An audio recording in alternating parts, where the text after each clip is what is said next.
Welcome back to the movie recap. Today we are going to recap a movie titled The Pursuit of Happiness, based on a true story about a man named Christopher Gardner. Movie portrays the miserable life of Chris Gardner, a broke salesman selling a medical device to earn money. He drops his son off at school and spends his whole day attempting to sell this medical device. Chris aims to sell at least one device monthly, but the hospital he frequents keeps telling him they don't need it. The story also features Chris's wife, Linda, who holds a job herself. Chris asks her to pick up their son, but she refuses, citing her need to work double shifts. Later, Chris catches a glimpse of a Rubik's Cube, which is new to him. His wife asks if he has paid all their taxes, but Chris tells her he needs a little more time. Hearing this, his wife grows worried. Chris starts to solve the puzzle, and when his wife leaves for work, he comments that it's child's play. The next day, Chris goes out again to sell his medical device. Along the way, he spots a businessman in a large car and asks him what he does for a living. The man replies that he is a stockbroker. Chris wonders if more education is required for such a profession, but the man says it's not compulsory. Instead, he emphasizes that people should believe in their hard work and possess specific skills. As Chris thinks about his conversation with the businessman, he notices how happy the people around him seem. He wonders when he will have a day when he, too, can be happy. Chris tells his wife he'll come home late the next day because he has applied to become a stockbroker. She scoffs, reminding him they only have 2 months to pay their rent. Despite this, Chris heads to the stockbroker's office. Unable to bring his medical device inside, he leaves it with a woman waiting outside. As Chris applies for the job, he glances outside and sees the woman stealing his device. Chris rushes after her, but she escapes on a train. This is especially upsetting for Chris, as he had promised his wife he would sell it that day. The following day, Chris completes his job application and goes to submit it at the office. After submitting the form, he catches sight of the same woman who had stolen his device. He hurriedly chases after her, finally reaching her and confronting her. Chris gifts his son a basketball for his birthday. When he goes out again to sell his device, he encounters the dean from the office, who mentions that he submitted his application a month ago. The dean is in a hurry, but Chris asks him to spare some time as he wants to discuss something with him. Chris explains that he is heading to the same destination, so they share a cab. During the ride, Chris tells the dean about his personality and skills but is preoccupied with solving the Rubik's Cube. The dean hands the puzzle to Chris, who solves it before the dean gets out of the cab. Impressed by Chris's abilities, the dean exits the cab and leaves Chris to pay the fare. Chris quickly dashes out of the cab and boards a train, leaving the device on the train. That day, Chris calls his wife and apologizes for not making it home on time. However, she is furious, as she missed her shift at work. Because of this, Linda tells him she is leaving with their son. When Chris returns home, he finds neither Linda nor his son. That same day, Chris receives a call from the dean,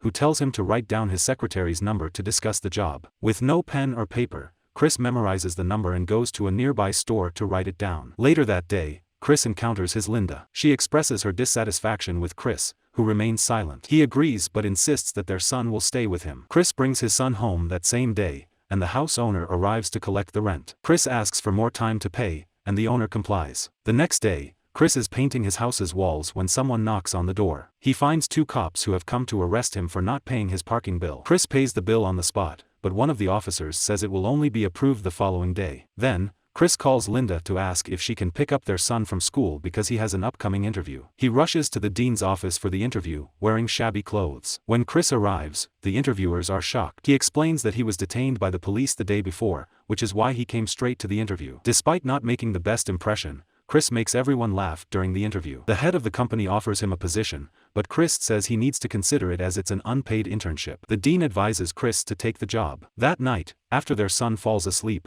Chris's wife tells him she is leaving for New York, where she has found a job as a waitress. Chris agrees but insists their son will stay with him. His wife, believing Chris will take better care of their son, leaves tearfully. The next day, Chris takes his son to a hospital to sell his medical device. The hospital management agrees to buy the device, and Chris feels relieved. He goes to start his internship and meets with his boss the following day. As he leaves, he spots his lost medical device and runs after the man holding it, but he fails to catch him. Chris loses one of his shoes and attends the internship program wearing just one shoe. In the next scene, Chris is shown doing his job diligently, but there is no improvement in his situation. He tries to contact his company's CEO and manages to find him. As Chris approaches the CEO, his internship boss intercepts him and orders him to park his car elsewhere. As a result, Chris doesn't get to speak with the CEO. That night, Chris asks his son for help, promising to take him to a basketball game if he assists with an upcoming meeting. The next day, Chris goes to the CEO's house, and the CEO offers him a chance to prove himself. Grateful, Chris accepts the opportunity. The CEO then invites Chris and his son to join him, as Chris had mentioned they would watch a basketball game. During the basketball game, the CEO talks with Chris and says he likes his offers. Little by little, peace begins to enter Chris's life and things start to improve. However, on the same day, some money is deducted from Chris's bank account due to unpaid taxes,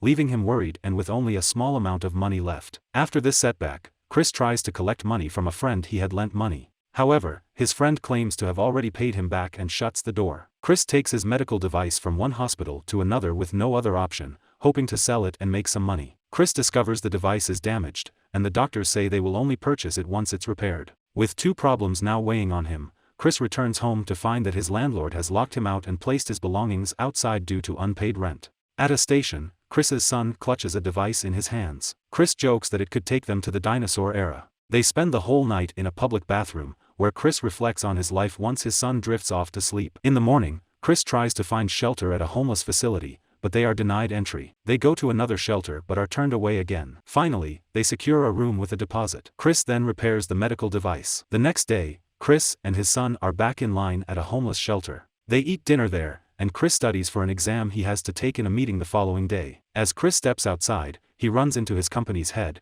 who asks for some money to pay a cab driver. Despite his financial struggles, Chris gives the money to his boss. Chris donates blood for a small sum of money to make ends meet and uses it to repair his medical device. That night, in the homeless shelter, Chris's son asks him if his mother left because of him. Chris tells his son not to worry about his mother. His son responds by saying that Chris is the best father. Now Chris successfully repairs his device and sells it. Dean of the stockbroker company congratulates Chris for bringing many clients to the company. Chris goes to the office the next day, and everyone praises him. He tells them it's his last day of the internship, so he's wearing a new shirt. The head of the place winks and tells him to wear the shirt again tomorrow because he's been hired permanently. Chris struggles to hold back tears of joy. The head also returns the money Chris had lent him for the cab fare. Chris steps outside, embracing this happy stage of life, and hugs his son. Despite the many hardships Chris faced, he overcomes them all. In the end, it's revealed that Chris secures a multi-million-dollar deal. Thanks for watching. Like and subscribe for more videos.